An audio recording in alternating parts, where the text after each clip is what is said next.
Hi there everybody. Today I've got another project coming to you. First, I've got that box there that I got at the thrift store, and then a piece of wood. I think I got that at the Dollar Tree. I was pointing to the two holes there at the top and the bottom. From a previous project, I went ahead and drilled holes.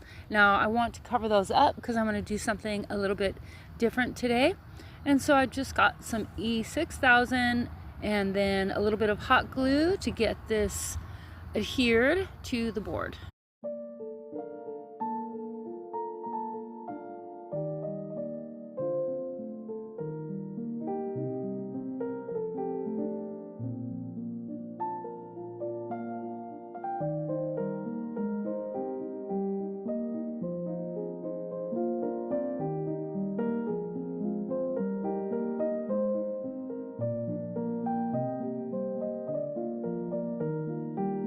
Now, I started out painting this in the color pavement. It's like a dark gray, not quite a black, but then I ended up switching gears and going over everything with a black paint. I want to keep this all in the same colors. This is going in my craft room. It is a special piece that I'm going to be adding to the center of this.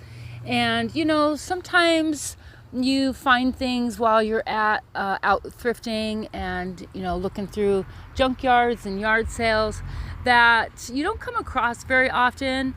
And for me, you'll see this piece coming up. I find a lot of them, but not in the size, and so I wanted to hang on to this and not use it for something that I'm gonna try to sell or give away. And so I wanted to keep everything in the same. I have a lot of black that's gonna be going into my craft room, so I did decide to cover that gray with just a little bit of black. And so now I have a page from an old book that I use just specifically for my crafts. It's a book that's been falling apart and I didn't want to throw it away or get rid of it, so I just decided to keep it for my crafts.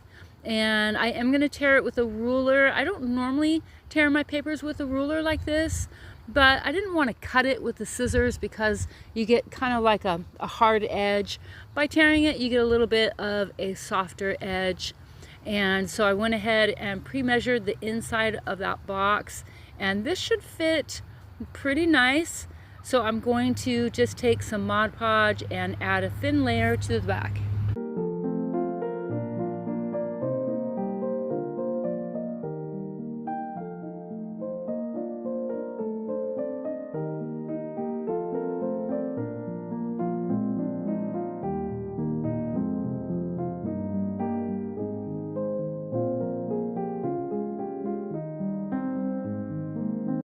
Once I get that put down, I do like to take a cloth, and just a dry, clean cloth, and press my papers down. I don't worry too much about letting them dry beforehand or anything like that. I just press out all the wrinkles from the glue as much as possible. Sometimes there's some little glitches there, but that's fine. It adds to the character of the piece, and that's what I'm going for. So now I'm just gonna add this Mod Podge over the top. That's going to give me a lot of room to play. At the end, I do add some antiquing, and that way if I go too heavy, I can lift anything that I need to. So now I've got some brown ink. I am going to go around the edges, and it's hard to kind of see right now, but I do like to start a little shy because I don't want to have to remove too much. And so I'm just kind of going right around the edges, just a little heavy in the corners. And then you'll see here where I do like to drag some of the color down. I just think it adds a little bit more of an antique look, and it's just kind of fun. It looks like maybe some rust that's kind of starting to drip or whatever, but yeah, it's fun. And so now I've got this roll of metal filigree.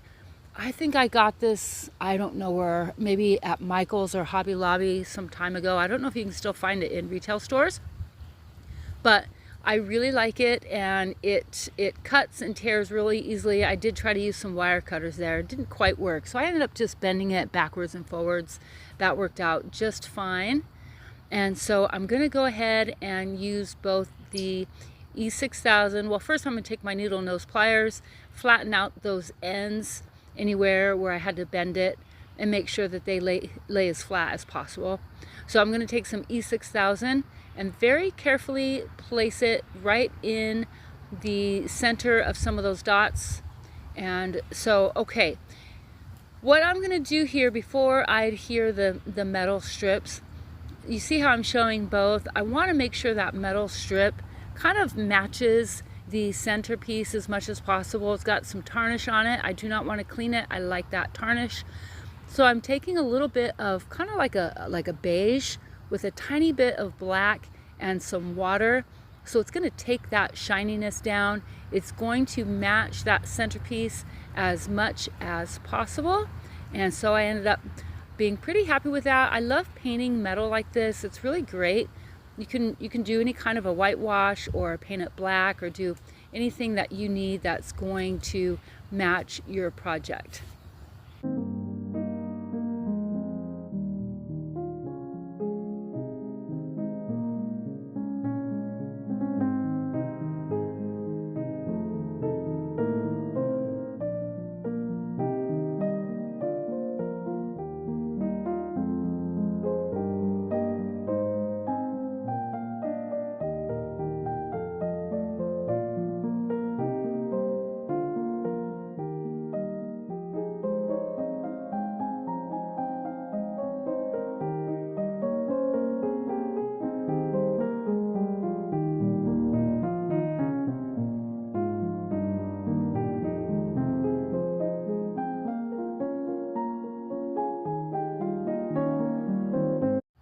Okay, so you can see here where I took the shininess down quite a bit, and I think I got it as close as I'm going to without using any kind of real tarnish.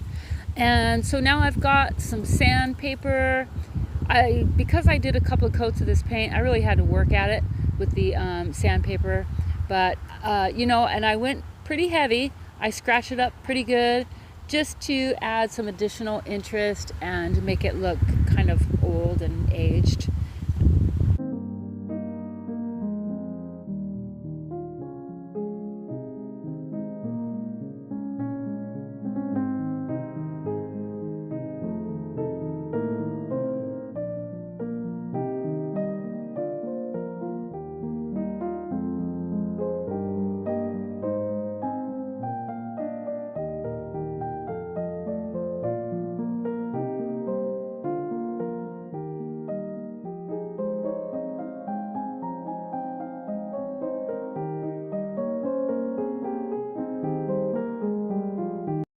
Now I'm taking hot glue on those ends, and one in the middle, one on the other end, and then the E6000 in the center two dots.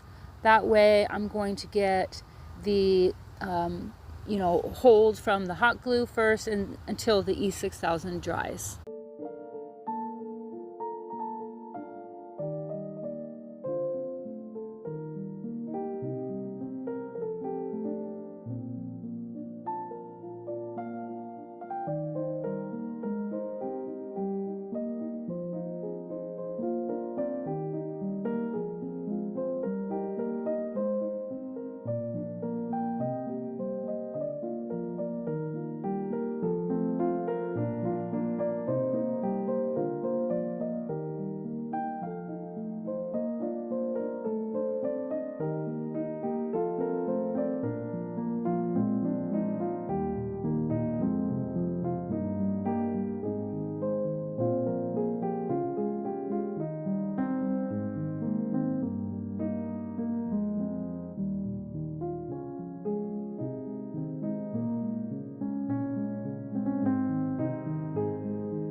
Here is the piece I was talking about earlier. Now you can find these at thrift stores all the time. I do, but they tend to be in bigger sizes. This is a really small size and I rarely, if ever, come across them. So I didn't want to use it on something that I was going to sell or give away. Some things I just really love and I want to hang on to. And so I just put some E6000 and hot glue on the back of that. And now I've got a little bit of foam for these tart tins just to bring it to a level. That way when I adhere it to the back there, it'll lay flat.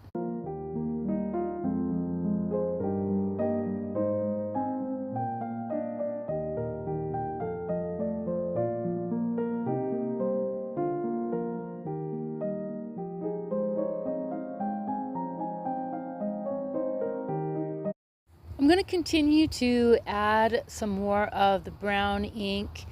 And you know, I held off a little bit in the beginning. I wanted to get the 2 or the 3 pieces set before I continue, just so I can see where I'm going. So you're going to see quite a bit of this here of me going around and around with the ink, and then I end up adding something a little bit more.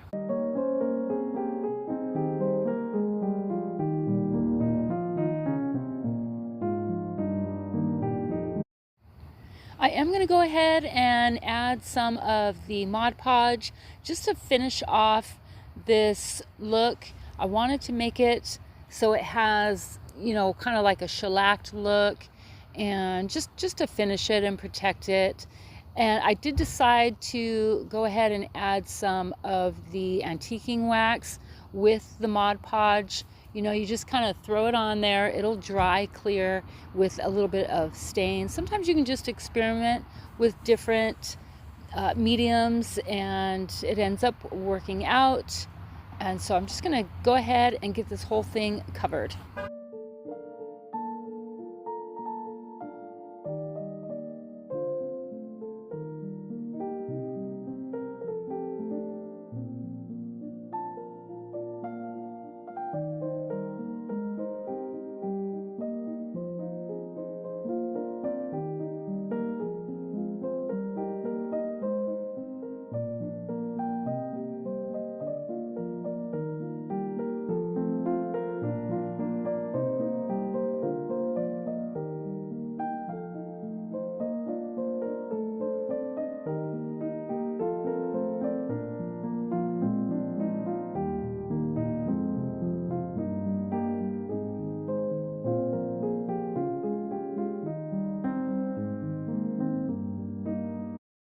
Okay, so I thought the background looked a little plain. I wanted to add something a little bit more interesting. So I take my antiquing wax mixed with water and just do like a little splash there to get some speckles.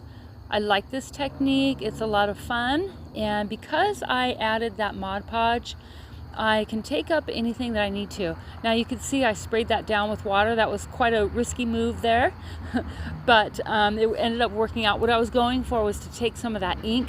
I wanted it to kind of spread and look almost like a watercolor, and so that was a lot of fun. And so once I dried that with the dryer a little bit, I went ahead and continued to add some more of that ink to get it to kind of just look, I don't know, just look kind of neat.